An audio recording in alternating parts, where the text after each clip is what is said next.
vez más. Aquí estamos una vez más, dándole gracias a Dios primeramente porque nos permite estar una vez más pues en este lugar, dándole la honra, dándole la gloria a nuestro Señor Jesús. Gracias por ustedes, por la vida de ustedes, por su disponibilidad de estar aquí, por los que están también viéndonos a través del internet, a través del YouTube. Gracias, que el Señor los bendiga. Deseo con todo mi corazón que esta palabra que vamos a aprender hoy en este día sea de edificación para su vida, pero ante todo y lo más importante es que podamos agradar a Dios, seamos hacedores de la palabra. Amén. Amén. Así que en esta mañana vamos a presentarnos delante de Dios, vamos a darle gracias al Señor en esta mañana, porque yo creo que debemos darle gracias a Dios por todo. Amén. Amén. Dad gracias a Dios por todo, dice la palabra de Dios. Así que en esta mañana vamos a obedecer al Señor en ese mandato, y lo voy a invitar para que inclinen su rostro, así como están sentaditos. Vamos a orar y vamos a presentarnos delante de Dios. Padre, te damos gracias en esta mañana, Señor. Gracias, mi Dios, por este día. Gracias, mi Padre, porque nos permites un día más estar aquí en tu casa, Padre. Te damos la honra y te damos la gloria, Señor. Recibe, Dios mío, la alabanza de tu pueblo, Padre.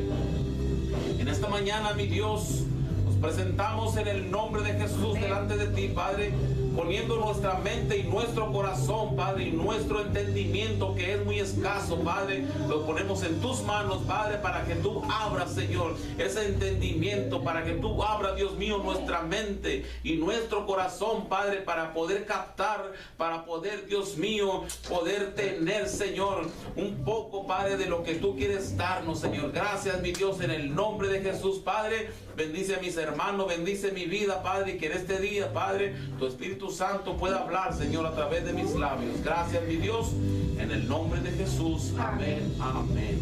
Aleluya. Pues, hermanos, la semana pasada, acuérdense que estudiábamos 8 palabras que es acerca de la filosofía, de lo que algunas personas piensan o de lo que se piensa acerca de Dios. Amén. Así es. Veíamos la palabra teísmo, ya le dijimos la semana pasada, pero para los que apenas están viendo este video, vamos a dar un breve repaso sobre la palabra teísmo, la palabra deísmo, la palabra ateísmo, la palabra escepticismo y la palabra agnosticismo, la palabra panteísmo, la palabra materialismo y por último la palabra politeísmo. Amén. Amén. Así que decíamos la semana pasada que la definición de la palabra teísmo, solamente vamos a repasar estas 2 palabras que ya vimos la semana pasada. Para los que apenas están viendo este video, para que hagan sus notas, para que hagan sus apuntes. La palabra número 1, teísmo, la filosofía de los que algunos piensan acerca de Dios. El teísmo es la creencia en la existencia de Dios personal, creador, preservador y el que gobierna todas las cosas. Teísmo es la doctrina, enseñanza de que el universo debe su existencia y continuidad a la voluntad propia y razón de un ser personal todopoderoso y bueno. Este ser es supremo, autoevidente, omnipotente, omnisciente, justo y bueno. Un ser que es distinto de e independiente de lo que ha creado. El estudio de la prueba teísmo, Dios en teología se le llama apologética. Amén. Palabra número 2, deísmo. Deísmo es la teoría que acepta la existencia de un Dios personal infinito y santo que creó al mundo, pero que Él, en forma deliberada, abandonó su creación. Esto es lo que creen la filosofía de los que creen que se llama deísmo. Amén. Amén. Su creación, para que se gobernara por leyes naturales, mantiene que a la luz de la razón y naturaleza es suficiente para guiar en las creencias y prácticas del ser humano. Declara que es imposible que el hombre pueda conocer a Dios o acercarse a Él. ¡Wow! ¡Qué tremendo! Declara que el hombre pueda conocer a Dios o acercarse a Él por medio de la oración. Amén. Niegan la comunión del hombre con Dios. El conocimiento que el hombre pueda tener de Dios se limita a las conclusiones y deducciones que se obtengan de la creación. En esta escuela de enseñanza, el cristianismo se ignora. ¡Wow! Todo se basa en la naturaleza y la razón. En síntesis, fíjense bien, en síntesis, una religión de la naturaleza, no de Dios. Eso es el deísmo. Una religión de la naturaleza que cree que la naturaleza va desarrollándose por sí sola o se ha desarrollado por sí sola, pero no por el poder de Dios. Amén. Entonces aquí entramos al número 3, que es ateísmo, ahí donde nos quedamos la semana pasada, para que apunten. Ateo viene de la palabra griega ateos, que significa sin Dios. La misma palabra lo dice. Ateo significa sin Dios. Wow, qué tremendo, ¿verdad? Qué tremendo es ser un ateo, porque que significa sin Dios. Los griegos de la antigüedad aplicaron esta expresión a Sócrates y a otros filósofos porque estaban fuera del marco de la religión popular. Ateísmo es la negación de Dios. Apunten, ateísmo es la negación de Dios o de un ser inteligente superior. Amén. O de un ser inteligente superior.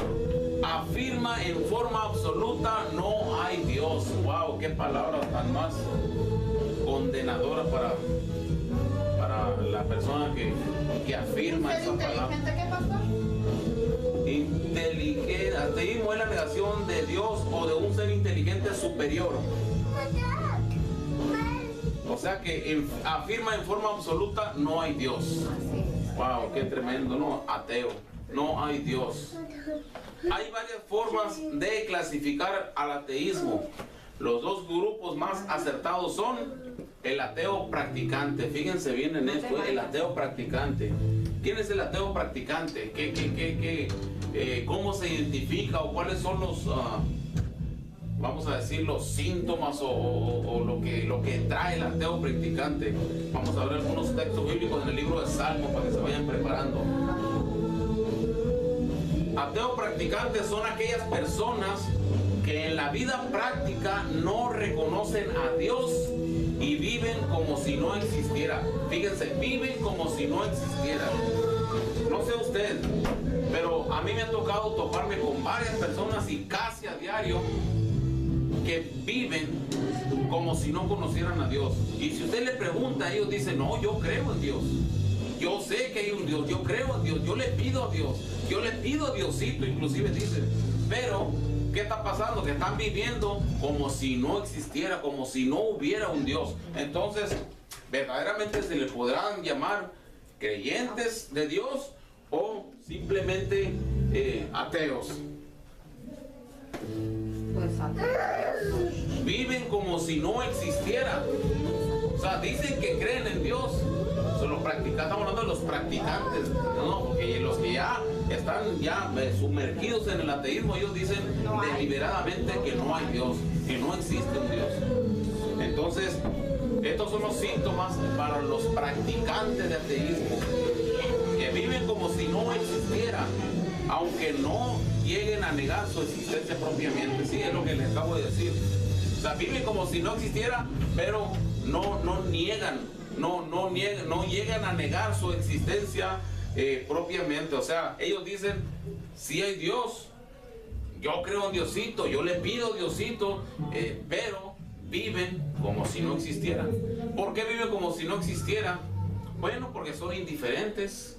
Son indiferentes. Si usted se acerca a esas personas que dicen que creen en Dios, pero que viven sin creer, como si no existiera. Usted llega y le empieza a presentar el Evangelio, usted llega y le dice, ¿sabe qué? ¿Sabe quién es Jesús? Pues Jesús es el Hijo de Dios, van a decir, porque probablemente es lo único que saben. Pero si usted le empieza a decir cuál fue el propósito de Jesús de venir a este mundo, qué es lo que Jesús hizo, qué es lo que Jesús pasó, el proceso que Jesús tuvo que pasar para que pudiéramos ser salvos, para que pudiéramos ser limpiados, redimidos, que Jesús, porque fíjense una cosa, nuestra vida, nosotros ya nacimos con un sello, ¡pum!, hipotecado. Nuestra vida estaba hipotecada. Sí, estaba hipotecada, se hipotecó en el jardín del Edén. Cuando la desobediencia de Adán y Eva, a partir de ese momento, Adán y Eva hipotecaron nuestra vida y de ahí nosotros nacimos con nuestra vida hipotecada. Pero, ¿qué es lo que pasa ahora? Hay un mensaje muy bonito que el Señor me ha dado acerca el título se llama tu hipoteca pagada en su totalidad. Habla sobre el libro de Ruth, el capítulo 4, para que se den una idea. En la primera oportunidad la voy a traer cuando el Espíritu Santo le diga al pastor que traiga ese mensaje. Adán y Eva hipotecaron la vida del mundo en general. Dice la palabra de Dios que el pecado entró al mundo, ¿por quién? Por un hombre, pero la salvación también entró, ¿por quién? Por Jesucristo. Entonces Dios, al ver que nuestra vida estaba hipotecada, había que pagar un precio, ¿sí? ¿Qué era el precio? La muerte. La muerte, por cuanto todos pecaron, están destituidos de la gloria de Dios. Amén. Entonces, ¿cuál era la paga? La muerte. Dios vio esto. Entonces, ¿qué es lo que hizo? Dios decide, ¿sabes qué? Voy a liquidar esta deuda de una vez por todas. Voy a pagar esta hipoteca, porque no es justo, no es posible que mi creación, que mis hijos se estén perdiendo, que el enemigo, el diablo, que el Señor lo reprenda, se lo está jalando para su reino, para las tinieblas, para el infierno. ¿Por qué? Porque hay una hipoteca, hay una deuda que se tiene que pagar. Entonces Jesús, en su amor, se hace hombre. Dios encarna en Jesús haciéndose hombre. ¿Para qué? Para poder pagar esa hipoteca. Jesús pasa el proceso, lo que tenía que pasar, ustedes ya lo saben, escrito está en los evangelios y en la mayoría del Nuevo Testamento. Todo el proceso que Jesús pasó, y al final, cuando Jesús es muerto en la hora novena, dice, cuando el Señor expiró. ¿Cuál era la hora novena? ¿Alguien sabe lo que es la hora novena? La hora novena eran las 3 de la tarde. ¿Por qué eran las 3 de la tarde? Porque en ese tiempo los judíos se basaban por vigilias.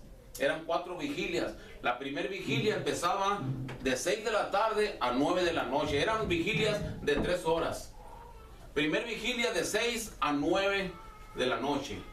Segunda vigilia de 9 de la noche a 12 de la noche. Tercer vigilia de 12 de la noche a 3 de la mañana. Cuarta vigilia, que es cuando el Señor aparece en medio de aquella tempestad, cuando aquellos hombres estaban desesperados en medio del mar, siendo azotados por aquella tormenta. Otro mensaje muy precioso que tengo ahí para la honra de Dios. Cuarta vigilia llega, cuenta desde las 3 de la mañana a 6 de la mañana. Ahí se completan las 4 vigilias por las cuales se dividían todo lo que es la noche, los judíos en aquel tiempo. Ahora, hasta las 6 de la mañana se corta la cuarta vigilia y empieza la 7 de la mañana, que es la hora primera. ¿Sí? Pues no sé si ustedes han visto en la Biblia que era la hora primera, era la hora segunda, era la hora tercera. ¿Sí? Entonces, las 7 de la mañana viene siendo la hora primera. Y si usted se va a la hora primera a las 7, la hora segunda a las 8, y así se va pum pum pum, a la hora novena usted va a llegar, que eran las 3 de la tarde. Cuando el Señor expiró, era cerca, dice, era cerca de la hora novena. Cuando Jesús expiró y le dijo, Padre, ¿por qué me has abandonado? Elí, Elí, lama sabactani. Porque yo una vez en las reuniones que hacemos en nuestra casa, yo les predicaba sobre eso a mi familia, Y no sé, el Señor, ¡fum!, me sopló esto. Era la hora novena, casi la hora novena, cerca de la hora novena, a las 3 de la tarde. ¿Por qué las 3? El Padre, el Espíritu Santo y el Hijo, cerca de la hora novena, las 3, pum, pum, pum, las 3 de la tarde, cuando Jesús expira y entrega su alma, entrega su espíritu, su cuerpo, no su alma. Entonces, ¿qué es lo que pasa ahí? El diablo canta victoria. El diablo dice, ya la hice, ya se hizo. El que se creía profeta, el que decía que venía a salvar al mundo, ahí están. Y no nomás el diablo, también los seguidores mismos creyeron. Acuérdense de aquellos 2 hombres que iban camino a Emaús, cómo iban todos desilusionados, todos tristes, decepcionados, creyendo que Jesús había sido un profeta más. Muchas veces así caminamos nosotros. ¿Por qué me desvío o no me desvío, sino que estamos al mismo tema, estamos hablando sobre los ateos, sobre el ateísmo? Muchas veces igual caminamos. Hay momentos en nuestra vida, en que entra el desánimo, hermanos. Hay momentos terribles en nuestra vida que decimos que ya no queremos seguir. Vamos rumbo a Emaús, decepcionados, diciendo, no, pues quizás es mentira, o quizás, no, sí, Dios existe, pero yo no creo en esto y no creo en lo otro. Entonces vamos rumbo a un Emaús, ¿a qué? A refugiarnos, a escondernos, a decir, ya no quiero saber nada. Pero Jesús es tan bueno que en ese momento, en ese caminar, se aparece y se empareja con nosotros y nos empieza a hablar. Entonces, todo eso, si usted se lo platica a un ateo, no lo va a creer. Él va a decir que sí existe Dios, pero si usted le empieza a hablar del proceso que Jesús pasó, van a ser indiferentes. Van a ser indiferentes. Y es tremendo, pero la palabra de Dios o el estudio así lo está diciendo. Ateos son aquellos personas que en la vida practican, que en la vida práctica no reconocen a Dios. Vamos a leer Salmo 10.4, si alguien lo tiene, por favor.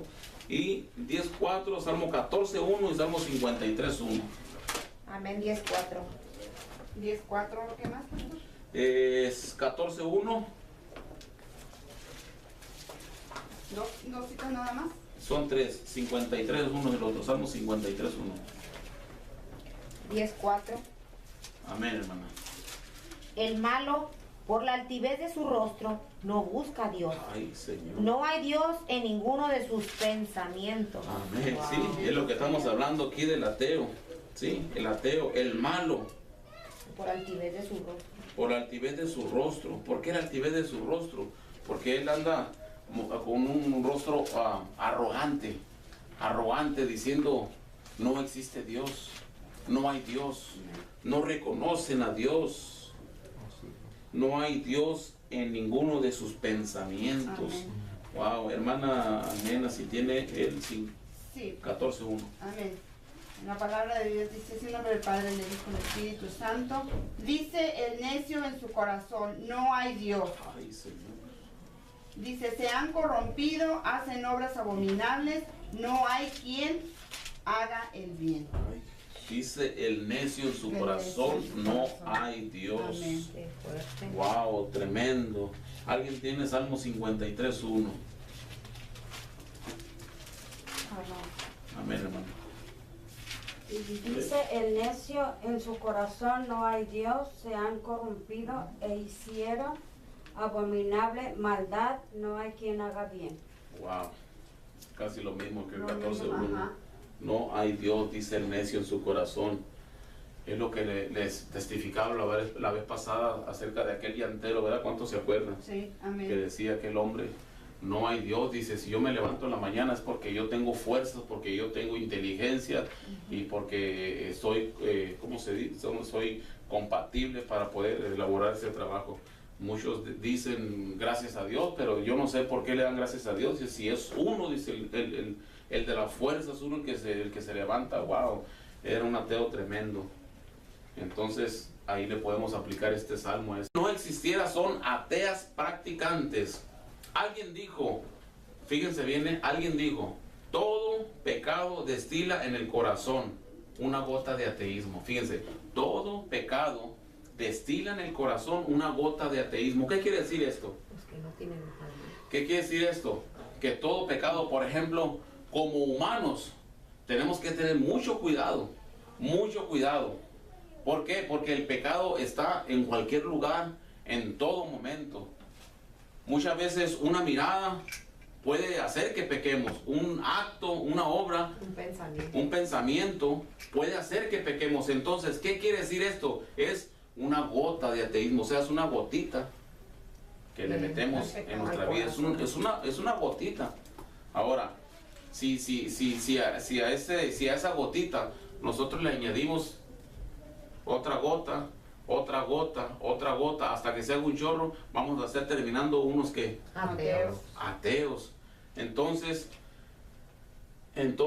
tenemos que tener mucho cuidado.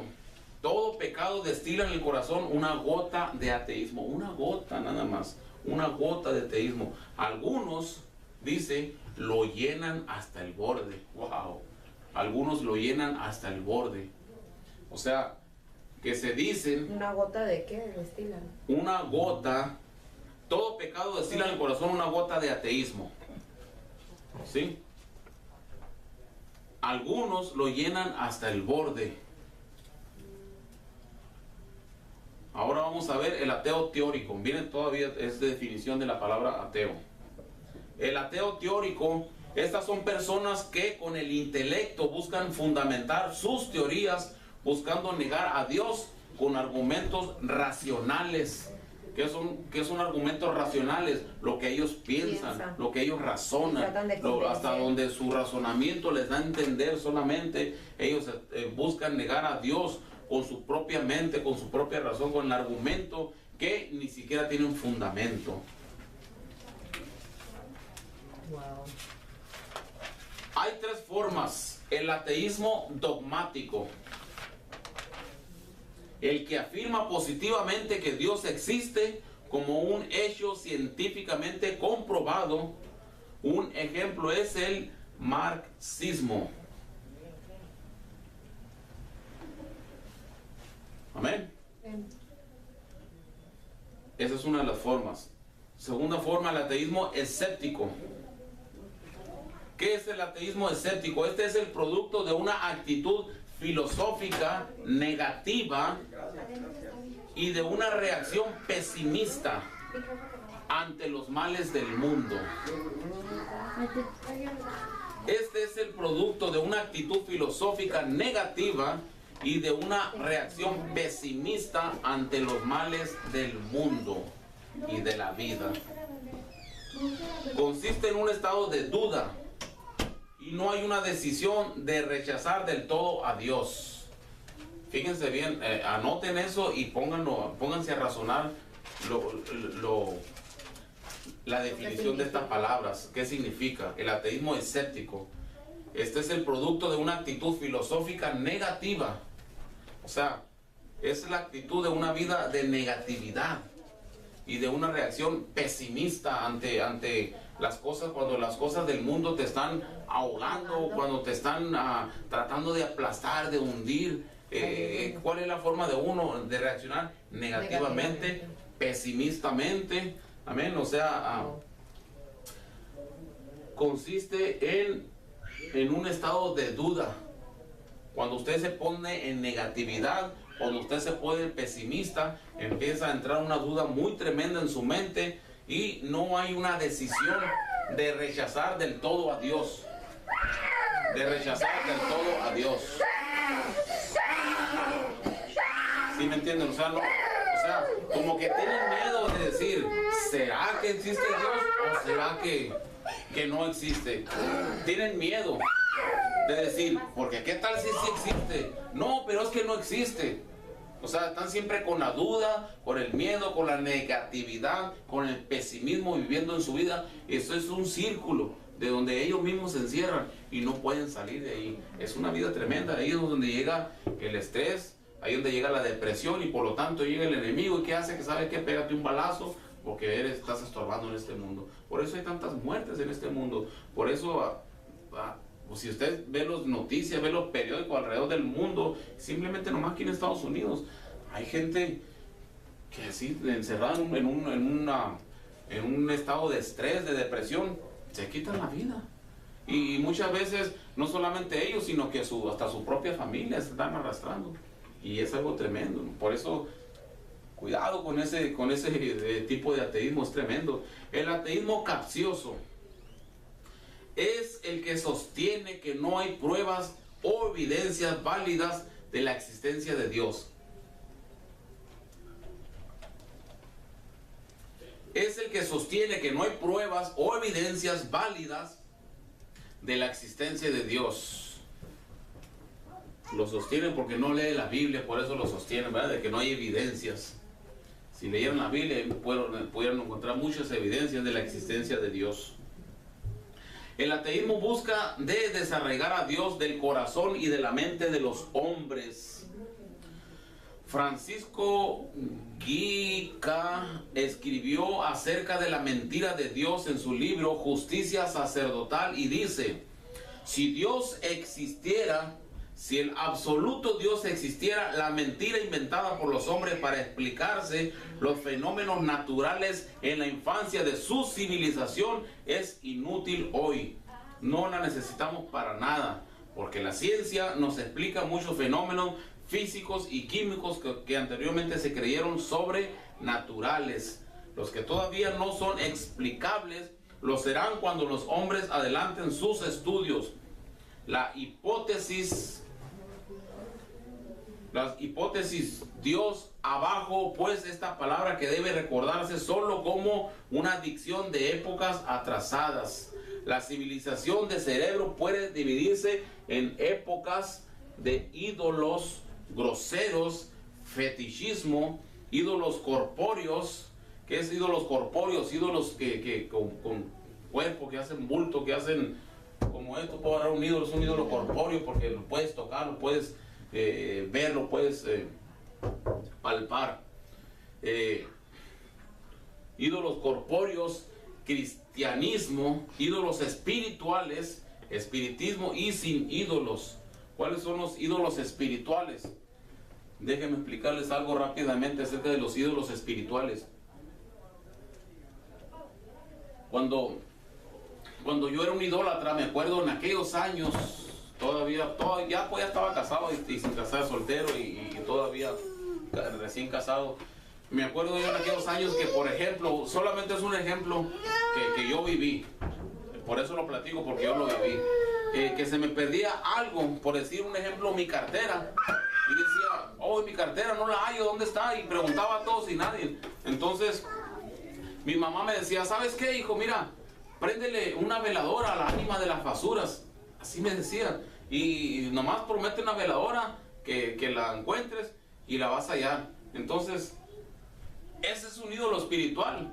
Porque usted va a la basura y no está viendo a nadie. Solamente dice el ánima de la basura. La palabra lo dice ánima. O sea, es un ánima, pues, no sé, es algo que alguien que anda penando ahí que no se ve, yo creo, que nomás se oye. O se cree que existe, pero que no existe. Entonces, esos son los ídolos espirituales.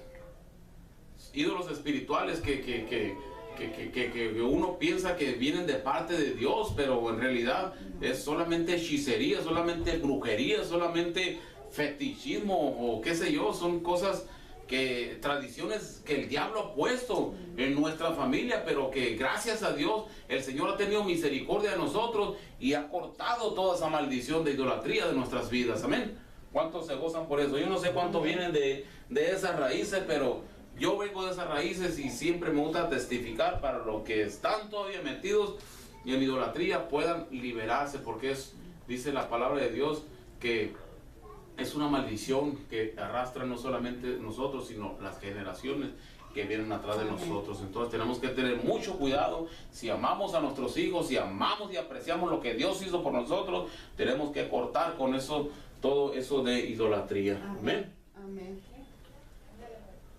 La palabra agnosticismo proviene, esa es la número 5, agnosticismo, proviene del término griego agnosis, agnostos, que significa no saber. El agnóstico no afirma que hay Dios ni lo niega, solo de que no hay suficiente base como para saberlo. Niega que Dios pueda ser conocido, ya que el ser humano posee una mente finita y por consiguiente no puede conocer lo infinito, o sea, a Dios. Nosotros los cristianos reconocemos que no conocemos a Dios en forma absoluta. Incluso las escrituras dicen que conocemos en parte. Dios solamente nos ha revelado a un poco de lo inmenso que Dios es. Solamente nos da lo que necesitamos para seguir caminando, para seguir marchando y llegar a ese nivel que Dios quiera que podamos estar. Amén. Esto no significa que no podamos conocer a Dios y tener una relación personal con Él. San Juan dice que Jesús ha dado a conocer al Padre. ¿Cómo ha dado a conocer al Padre? San Juan 1:18. Vamos a terminar en 5 minutos más porque tenemos que prepararnos. San Juan 1:18. Sí, 1:18. San Juan 1:18. Rápidamente vamos a ver cómo Jesús es el encargado que vino para dar a conocer al Padre. ¿Alguien tiene San Juan 1:18? Amén. Amén, hermana. Dice, y a Dios nadie le vio jamás, y el unigénito Hijo que está en el seno del Padre, y Él se ha dado a conocer. Él le ha dado a conocer, dice, ¿verdad? Entonces, ¿quién es el que le ha dado a conocer al Padre? El Hijo, Jesús. Jesús a eso vino a este mundo. Amén. Pero su principal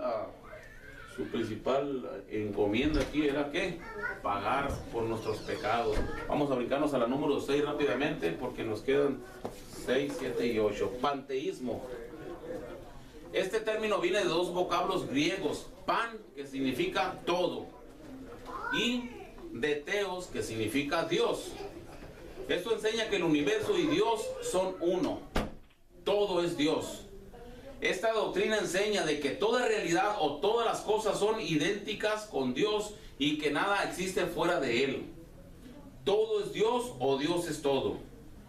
Confunde a Dios con la naturaleza, la materia con el espíritu y al Creador con las criaturas. La Biblia es bien clara en el sentido de diferenciar a Dios de sus criaturas y el universo. Amén. La Biblia es bien clara en el sentido de diferenciar a Dios de sus criaturas y el universo. Y si no, leanlo en Salmo 24:1. Ya no tenemos tiempo para abrir otra escritura. Pero ¿24 qué, pastor? 24:1. 24:1. Dios es le voy a dar unas citas bíblicas y unas preguntas para que la busquen en su casa. Dios es el creador de todo lo que existe. Génesis 1:1. Eso lo sabemos de memoria todo, ¿verdad? Dios es el creador de todo lo que existe. Génesis 1:1. En el principio Dios creó, ya sabemos, ¿no? El panteísmo es principalmente un error de Oriente, pero poco aceptado en el Occidente. Esta filosofía puede dividirse en 3 clases: panteísmo evolucionista, panteísmo idealista y panteísmo emanista. Y con esto terminamos, hermano, con esto. Solamente anoten esto y nos quedamos con la última palabra: materialismo, para la siguiente semana. Panteísmo evolucionista, panteísmo idealista y panteísmo emanista. Amén. Solamente le voy Amén. El panteísmo niega la existencia de un Dios personal y de su soberanía sobre el universo, pone a Dios a la altura de la creación y con esto descarta totalmente la responsabilidad del hombre por su pecado ante un Dios creador. Dios los bendiga, hermanos. Gracias por su tiempo. Vamos a prepararnos para el siguiente servicio, que es de adoración y alabanza. Dios los bendiga. Yo seré padre de naciones.